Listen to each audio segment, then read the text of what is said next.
کیا عورت قبرستان میں جا سکتی ہے؟ پھر یہ راز کوئی نہیں بتائے گا۔ حضرت عائشہ رضی اللہ تعالیٰ عنہا حضور کی قبر کے ساتھ رہتی تھیں اور وہیں سوتی تھیں، وہیں بات کرتی تھیں۔ اگر عورت کا قریب جانا حرام ہوتا تو کیا انہیں حجرے میں رہنے دیا جاتا؟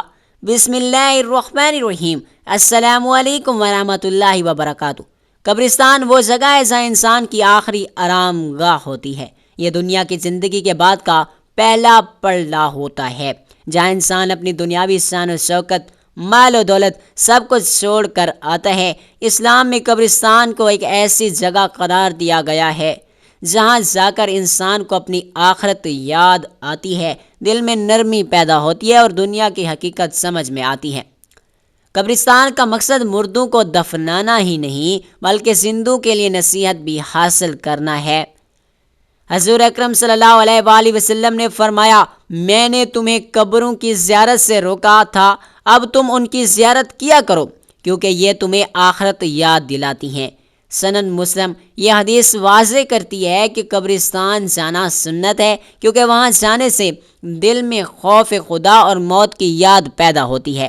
اسلام میں قبرستان سادہ ہونا چاہیے، وہاں فخر، غرور، شان و شوکت کے مظاہرے نہیں ہونے چاہیے۔ قبروں پر عمارتیں، مجسمے، تصویریں یا بھیجنا، سجاوٹ درست نہیں۔ نبی کریم صلی اللہ علیہ وآلہ وسلم نے فرمایا، قبروں کو برابر کر دیا کرو اور ان پر عمارت نہ بناؤ۔ قبرستان ایسی جگہ ہونی چاہیے جہاں سکون، خاموشی اور وقار، تاکہ دعا اور تلاوت میں دل لگ سکے۔ کہ قبرستان جانے کے بعد کچھ آداب ہیں۔ انسان کو باوضو ہو کر ادب اور سکون کے ساتھ قبرستان جانا چاہیے۔ وہاں ہنسی مذاق، شور شرابہ یا دنیاوی باتیں نہیں کرنی چاہیے۔ قبرستان میں داخل ہوتے وقت یہ دعا پڑھنی چاہیے، السلام علیکم یا اہل القبول، یعنی اے قبر والو، تم پر سلامتی ہو، اللہ تمہیں اور ہمیں بخش دے، تم ہم سے پہلے جا چکے ہو اور ہم تمہارے پیچھے آنے والے ہیں۔ حضور اکرم صلی اللہ علیہ وآلہ وسلم خود بھی قبرستان جاتے تھے۔ اب اکثر جنت البقیع تشریف لے جاتے اور وہاں مدفون مسلمانوں کے لیے دعا کرتے ہیں۔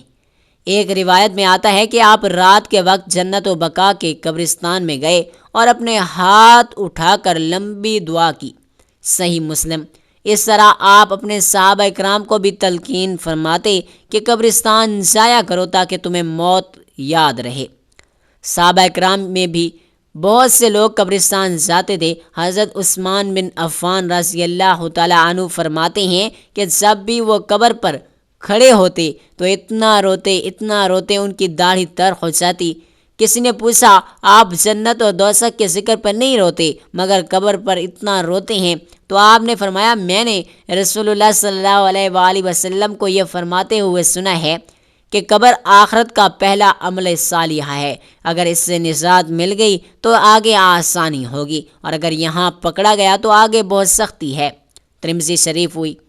اب بات کرتے ہیں عورت کا قبرستان جانا کیسا ہے۔ اکثر لوگ کہتے ہیں کہ عورتوں کا قبرستان میں جانا منع ہے، لیکن یہ بات درست نہیں۔ اسلام میں عورت کو قبرستان جانے سے متعلقاً منع نہیں کیا گیا بلکہ شرط کے ساتھ اجازت دی گئی کہ عورت پردے، ادب اور سنجیدگی کے ساتھ قبرستان چلتی ہے۔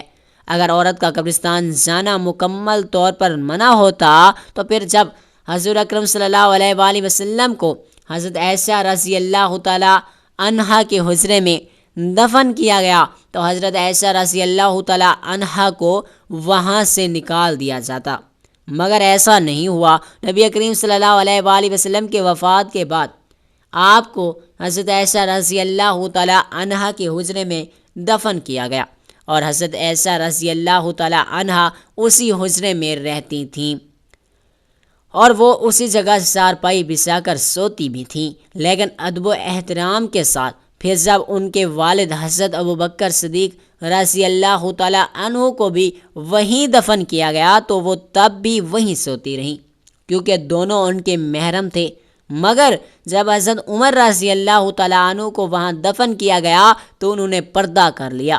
وہ خود فرماتی ہیں کہ جب رسول کریم صلی اللہ علیہ وآلہ وسلم اور میرے والد دفن ہوئے تو میں بغیر پردے کے حجرے میں داخل ہو جاتی تھی، مگر اگر جب عمر دفن ہوئے تو اللہ کی قسم، جب عمر دفن ہوئے تو اللہ کی قسم میں ہمیشہ پردہ کرتی تھی۔ ابو داؤد، اگر عورت کا قبرستان کے قریب رہنا یا وہاں داخل ہونا ناجائز ہوتا تو حضرت عائشہ رضی اللہ تعالیٰ عنہا کو بھی حجرے سے باہر نکال دیا جاتا۔ اس لیے یہ کہنا کہ عورت قبرستان نہیں جا سکتی غلط فہمی ہے۔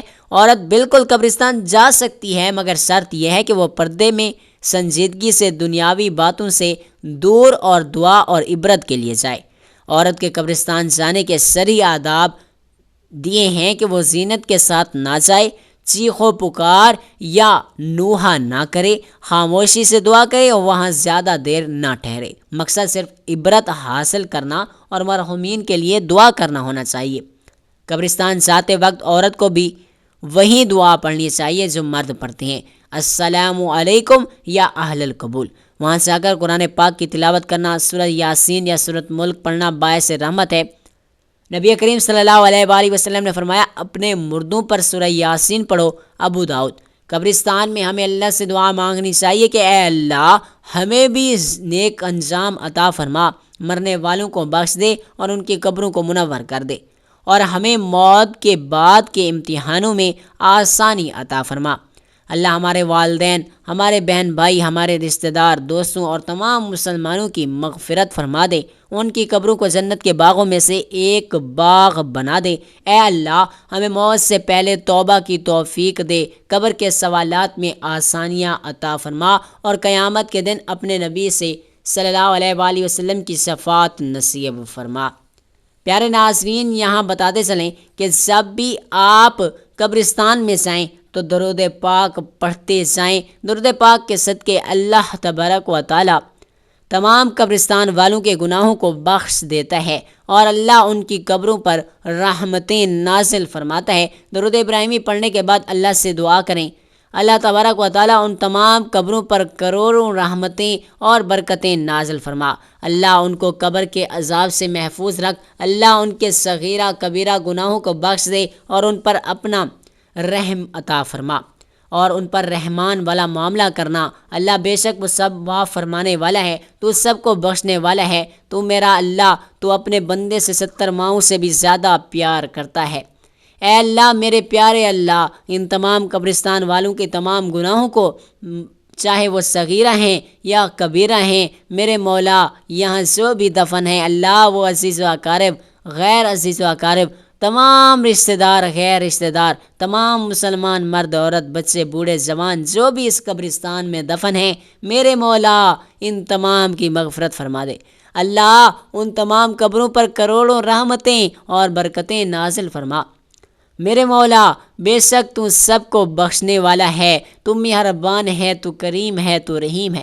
ان تمام کو بھی بخش دے یا اللہ۔ جو میں نے درود پاک پڑھا، اس درود پاک کے صدقے میرے مولا ان تمام پر اپنی رحمت نازل فرما۔ اگر اس طرح درود پاک پڑھیں گے اور اللہ تبارک و تعالیٰ سے ان تمام مردوں کے لیے دعا کریں گے تو آپ بھی یقین کریں ایک دن ایسا آئے گا جب آپ بھی قبر میں دفن ہوں گے تو اللہ تبارک و تعالیٰ آپ کے لیے بھی کسی اجنبی کو بھیج دے گا جو آپ کی قبر پر آپ کے لیے بھی دعائے رحمت مغفرت کرے، اور اس کی دعائیں مغفرت کے صدقے اللہ آپ کی قبر بھی کروڑوں رحمتوں سے بھر دے، برکتیں نازل فرما دے۔ پیارے ناظرین، اگر آپ کو یہ باتیں پسند آئی ہوں اور اگر آپ چاہتے ہیں یہ علم دوسروں تک بھی پہنچے تو برائے کرم یہ ویڈیو کو لائک کریں، شیئر کریں، ہمارے چینل کو سبسکرائب کریں، کیونکہ اچھی بات کو پھیلانا صرف نیکی نہیں ہے بلکہ صدقہ جاریہ ہے۔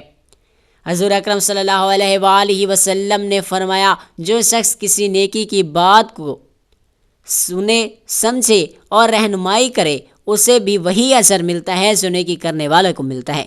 صحیح مسلم۔ یاد رکھیں، آپ کا یہ ایک شیئر شاید کسی کے دل کو بدل دے، کسی کی ہدایت کا ذریعہ بن جائے اور قیامت کے دن آپ کے لیے نور بن کر ظاہر ہو۔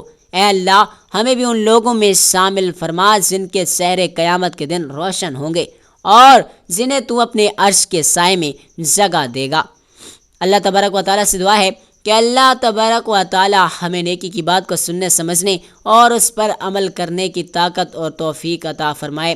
میرا سنانا، آپ کا سننا اپنی پاک بارگاہ الہی میں قبول و منظور فرمائے اور ہم اپنی آخرت کی تیاری کر سکیں۔ اللہ تبارک و تعالی ہمیں یہ توفیق بخشے، ہم اپنی قبر کے عذاب سے بچنے کے لیے، اللہ تبارک و تعالی کی رضا حاصل کرنے کے لیے برائیوں کو چھوڑ دیں اور نیکیوں کو اپنا لیں۔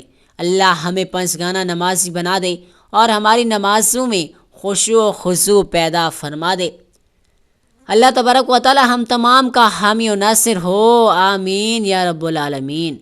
بڑھاپے میں یا بڑھتی عمر میں پڑھنے والی دعائیں جو رسول اللہ صلی اللہ علیہ وآلہ وسلم سے معقول ہیں، قرآن سے ماخوذ ہیں، ان کا مقصد صحت، دین یا ثابت قدمی، حسن خاتمہ اور بخشش کی دعا کرنا ہوتا ہے۔